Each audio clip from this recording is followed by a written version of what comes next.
highlights again of the BOP Summit 2013. I'm here with Madhu Viswanathan.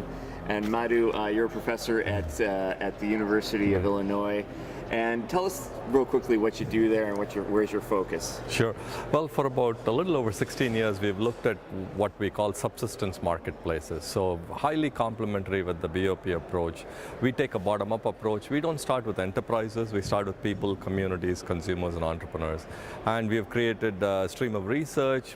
We've brought this into the educational curriculum and created a portal for educators. And we've learned by doing through providing marketplace literacy to people, particularly in South India, but we have some pilots in other continents as well. And your focus here at the summit is getting participants to think, to collaborate, to talk about how to identify the base of the pyramid, how to understand what their needs are, how to go about it.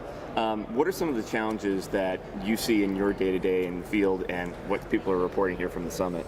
For me, the biggest challenge, which I may spend the rest of my life trying to address, is learning different BOP contexts. I mean, each one is different in its own way, but at the same time, I believe there are some general things we know about perhaps thinking patterns. There are some general things we know about aspirations and so on. So from this conference, this summit's point of view, I think there is a base of knowledge, and I think what's being done is very good because sometimes we re-ask the same questions and we have a little bit of the answer, and it'll be good to bring everybody up to speed on that. And I look forward to being brought up to speed on a number of issues I'm ignorant about as well. So I think that's a great purpose of this conference, just the fact that there's already some knowledge out there that we could share on our experiences and then find new ways to share that knowledge as well. That to me is a huge contribution of this summit. And one of the sessions I sat in on that you helped facilitate was talking about these issues, and we broke up into groups after watching a video of a typical family, mother, father, daughter, and their daily routines, and more or less at the base of the pyramid. And it was very difficult to actually go into and prescribe some solutions without knowing the fuller context. I guess the question I have is how do social enterprises, how do companies avoid the paralysis from analysis phenomenon? They obviously need to know the context, but they have to make some actions at some point. So what do you advise in those situations? I will talk about my own experience because I realize there are different ways to thread the needle. For me, the first part is definitely to have a listening and learning phase. There's no doubt about it. Go in with openness and really spend time and try to go to the bottom. Don't have the filters. It could be NGOs who are your filters, it could be companies, but see if you can get around them in some ways or help them to facilitate, so you really go to the community. So I think that is an important phase. The second thing I would suggest is, even if it is trying out something, I think it's very important to see if you can have a team which is from the community you want to serve. Start very small, but have a team from the community. And I sometimes say that's maybe the only smart thing I did. All the people on my team, for more than a decade, in a couple of cases, are from the communities we serve. It's them and it's me. So I learn from them as well. And I'm also a very big believer in making small promises and keeping them. It may be it's a promise for a pilot. I like to break up the promises because I'd like to absolutely keep them. I mean, the first time I break a promise, which I hope I don't do, is perhaps the last time I may be in that community again. So I really like to break up the promises and learn by doing. Just get your feet dirty, try out something. It could be a pilot, fail at that level. I think that would be my biggest advice, that have a team that is mostly from the community and try out some things. And don't make any extended promise. I mean, that way I think you're maintaining your integrity as well, and that's what I'd suggest. So. Well, what are the shorthand terms of so far in this conference has been BOP 2.0, right? So moving toward new practices and more sophisticated practices, creating a dialogue as opposed to just listening to your customers, but actually interacting and treating them like partners.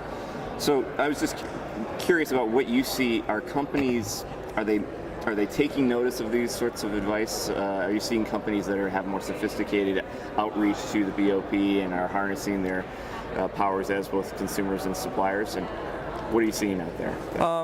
I think I'm seeing some companies, and of course my scope is quite narrow. The companies that work with us on our projects, we do a year-long class where we have project sponsors. I've seen a continuity of projects. I've seen on rare occasions some of these projects go beyond, and I think there is a very deep belief in companies that, look, where's the growth in GDP coming from? Where is it going to come from? It's emerging markets. Who are, the emerging market or a big share of it? So there's very good realization of that. I think there's very good realization that we better learn about these very different cultures. Mm-hmm. And so I do see some interest. On the other hand, I wouldn't call it overwhelming. And it's understandable in some ways as well. I do want to say one thing about the 1.2 and 2.0 and so on. I really like to see that evolution. I think it's very important to be bottom up, but it's not enough to just be bottom up, and that's not what we say either in our approach. I think the bottom up has to meet the top down. And if I'm a company and I listen and I learn, certainly I want to bring that bottom up into the design of my solutions, but fundamentally, we also have to be top-down to get things done, to be efficient, to see it from an organizational perspective. So those two have to meet.